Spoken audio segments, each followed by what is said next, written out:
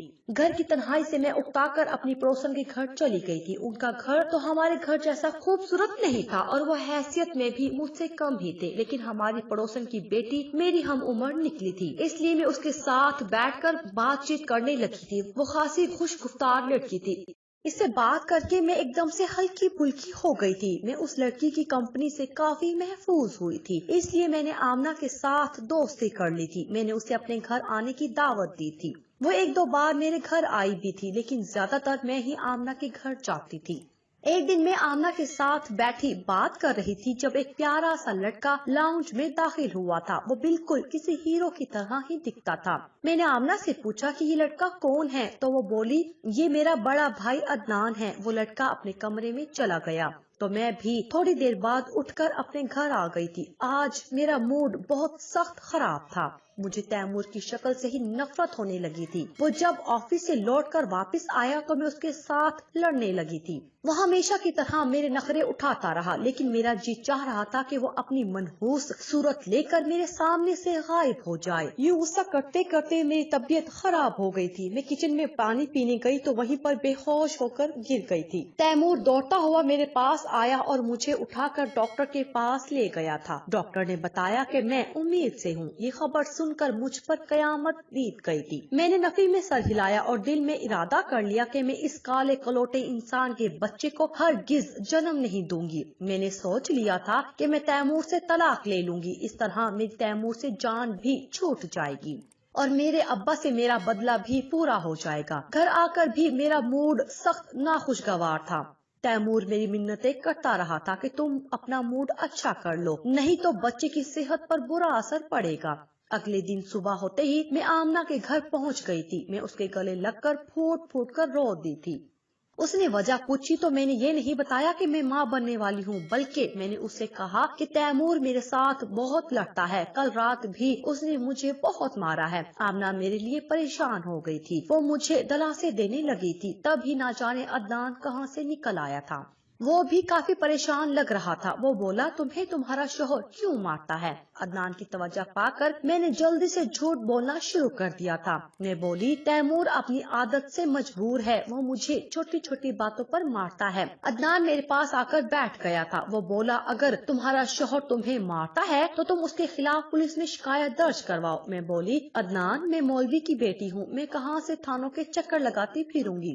عدنان نے جلدی سے مجھے اپنا موبائل نمبر دیا اور بولا کہ اگر تمہیں پھر تیمور نے مارا تو تم مجھے کال کر کے بتا دینا، تم بے فکر ہو جاؤ، میں سب کچھ سنبھال لوں گا۔ میں تیمور کا نمبر لے کر چلی گئی۔ میں بہت خوش تھی۔ شام میں ہی میں نے اس کو فون کر دیا۔ میں نے کہا کہ میں نے آپ کا شکریہ ادا کرنے کے لیے فون کیا ہے، آپ بہت اچھے ہو۔ عدنان میری بات سن کر ہنس پڑا تھا۔ وہ بولا اچھی تو تم بھی بہت ہو، اسی لیے تو تمہاری مدد کرنا چاہتا ہوں۔ یوں ہی ہمیں ادھر ادھر کی باتیں کرتے کرتے 1 گھنٹہ بیت گیا تھا۔ جب تیمور آفس سے واپس آیا تو میں نے جلدی سے فون بند کر دیا تھا۔ اب میں ہر روز بہانے سے عدنان کو فون کرتی تھی۔ وہ بھی مجھے آگے سے بہت اچھا رسپانس دے رہا تھا۔ وہ کہتا تھا کہ میں ہر وقت تمہاری کال کا انتظار کرتا رہتا ہوں۔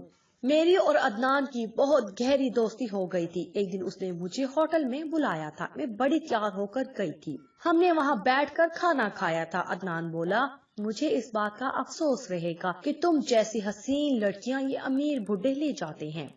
وہ بولا کہ تمہاری شادی تو مجھ جیسے لڑکے سے ہونی چاہیے تھی۔ میں عدنان کی بات سن کر رو پڑی تھی۔ میں بولی میری بھی یہی خواہش تھی کہ میری شادی تم جیسے لڑکے سے ہی ہوتی، مگر میرے باپ نے میری اجازت لیے بغیر میری شادی تیمور کے ساتھ کر دی تھی۔ عدنان بولا اگر میں ایک بات کہوں تو تم غصہ تو نہیں کرو گی؟ میں جھٹ سے بولی نہیں، میں کیوں کروں گی غصہ، تم کھل کر کہو جو کہنا چاہتے ہو۔ وہ بولا اگر تم کسی طرح سے تیمور سے طلاق لینے میں کامیاب ہو جاتی ہو تو میں تمہیں اپنا لوں گا۔ عدنان کی بات سن کر تو میرے قدم زمین پر ٹک ہی نہیں رہے تھے۔ میں بڑی خوشی خوشی گھر گئی تھی۔ میں سارا دن تیمور سے طلاق لینے کے منصوبے بناتی رہی تھی، مگر اب یہ جو بچے کی آفت آن پڑی تھی اس کے بارے میں سوچ سوچ کر پریشان ہو رہی تھی۔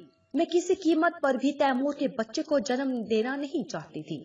اس طرح تو وہ بچہ میرے پیروں کی زنجیر بن جاتا۔ جبکہ تیمور نے جب سے بچے کی خبر سنی تھی تب سے اس نے مزید میرا خیال رکھنا شروع کر دیا تھا۔ وہ میرے لیے فروٹ لے کر آتا، پھر وہ فروٹ خود کاٹ کر میرے سامنے پیش کرتا۔ وہ چاہتا تھا کہ اس کا بچہ صحت مند پیدا ہو، لیکن میں ہر گھڑی تیمور کے ساتھ لڑتی رہتی تھی۔ ایک دن عدنان نے مجھے پھر سے ہوٹل میں بلایا تھا۔ اس دن میں نے رو رو کر اس کو بتا دیا تھا کہ میں تیمور کے بچے کی ماں بننے والی ہوں۔ عدنان میری بات سن کر کھانا بیچ میں ہی چھوڑ کر چلا گیا تھا۔ میں اس کو فون پر فون کر رہی تھی لیکن وہ میری کال ہی نہیں اٹھا رہا تھا۔ پھر اس نے بڑی مشکل سے میرا فون اٹھایا تھا۔ وہ بولا اب تم مجھے فون کیوں کر رہی ہو، تم تو میرے ساتھ کھیل رہی ہو۔ میں بولی کہ میں تیمور کے بچے کو جنم نہیں دینا چاہتی ہوں، تمہارے ساتھ گھر بسانا چاہتی ہوں۔ عدنان میری بات سمجھ چکا تھا۔ وہ بولا ٹھیک ہے، تم تیمور سے اپنا راستہ الگ کرنا چاہتی ہو لیکن خالی ہاتھ طلاق کیوں لو؟ وہ بولا کہ تم تیمور کے ساتھ اپنا رشتہ ٹھیک کرو اور بہانے بہانے سے اس کی ساری جائیداد کو اپنے نام پر لگوا لو، پھر تمہارے پاس تو نہ پیسے کی کمی ہوگی اور نہ ہی پیار کی۔ میں خوش ہو گئی تھی، مجھے عدنان کا پلان اچھا لگا تھا۔ اب میں نے عدنان کی ہدایات پر عمل کرتے ہوئے تیمور کے ساتھ اپنے رشتے کو بہتر کر لیا تھا۔ اب میں نے اس کے ساتھ لڑنا جھگڑنا چھوڑ دیا تھا۔ وہ جیسے کہتا میں ویسے ہی کرتی تھی۔ تیمور بھی بہت خوش تھا۔ وہ سوچ رہا تھا کہ شاید میں بچے کی وجہ سے بدل گئی ہوں۔ اب میں تیمور سے کہتی کہ تم مجھ سے کتنی محبت کرتے ہو تو وہ مسکرا کے کہتا کہ بہت زیادہ۔ تو میں کہتی تھی مجھے اس محبت کا ثبوت چاہیے۔ وہ بولتا کیسا ثبوت؟ میں کہتی کہ تم اپنی ساری جائیداد میرے نام پر لگا دو، یہی تمہاری محبت کا ثبوت ہوگا۔ تیمور نے میری بات مان لی اور اپنی ساری جائیداد میرے نام کر دی۔ اب میں بہت خوش رہنے لگی تھی، لیکن بچے کی ٹینشن مجھے ابھی بھی ستائے جا رہی تھی۔ میری ڈلیوری میں بھی بہت کم دن رہ گئے تھے۔ پھر میں نے ایک ناٹک کیا، میں نے خود کو جان بوجھ کر سیڑھیوں سے گرا لیا تھا۔ میری حالت بہت بگڑ گئی تھی، مجھے جگہ جگہ پر چوٹیں آئی تھی۔ پھر میں بے ہوش ہو گئی۔ میں جب ہوش میں آئی تو میں ہسپتال کے بیڈ پر بے سدھ لیٹی ہوئی تھی۔ مجھے نرس نے افسردگی سے بتایا کہ ہم آپ کا بچہ بچا نہیں پائے۔ یہ خبر سن کر ایک لمحے کے لیے میرے دل کو کچھ ہوا تھا، جیسے میرے جسم سے کسی نے میری روح جدا کر دی ہو۔ میں نے خالی نظریں ارد گرد دوڑائی تو مجھے تیمور نظر آیا۔ اس نے گود میں مردہ بچے کو پکڑا ہوا تھا اور وہ پورے ہسپتال میں مٹھائی بانٹ رہا تھا۔ میں اس ساری صورتحال سے بہت گھبرا گئی تھی۔ تیمور وہ مردہ بچہ گھر بھی لے آیا تھا۔ وہ اس بچے کو اپنے ساتھ رکھتا تھا، اس کے کپڑے بدلتا، اس کے لیے فیڈر بناتا، اس کا ڈائپر تک تبدیل کرتا تھا، مگر مجھ میں اس بچے کی شکل دیکھنے کی ہمت نہیں تھی۔ میرے بچے کی پیدائش کو 7 دن ہو گئے تھے، یعنی تیمور 7 دنوں سے مردہ بچے کو لیے پھر رہا تھا۔ مجھے حیرت ہو رہی تھی کہ ابھی تک بچے کی لاش نے گلنا سڑنا شروع کیوں نہیں کیا۔ میں یہ سب دیکھ کر ذہنی اذیت میں مبتلا تھی۔ میں نے عدنان کو فون کر کے کہا کہ میں تمہارے ساتھ اب نیا گھر بسانا چاہتی ہوں۔ وہ بولا ٹھیک ہے، تم اپنے سارے زیورات اور جائیداد کے کاغذات لے کر بس اسٹیشن پر پہنچ جانا۔ میں نے اپنا سارا سامان پیک کر لیا تھا۔ میرے پاس زیادہ تر ہیرے کے ہی زیورات تھے۔ وہ سب چیزیں بیگ میں ڈال کر میں دوپہر 3 بجے بس اسٹیشن پر پہنچ گئی تھی۔ عدنان میرا منتظر ہی کھڑا تھا۔ وہ مجھے دیکھ کر بہت خوش ہو گیا تھا۔ اس نے آگے بڑھ کر جلدی سے میرے ہاتھ سے بیگ تھامے اور مجھے بینچ پر بٹھا کر خود ٹکٹیں لینے چلا گیا تھا۔ میں اسٹیشن پر بیٹھی عدنان کا انتظار کرتی رہی تھی۔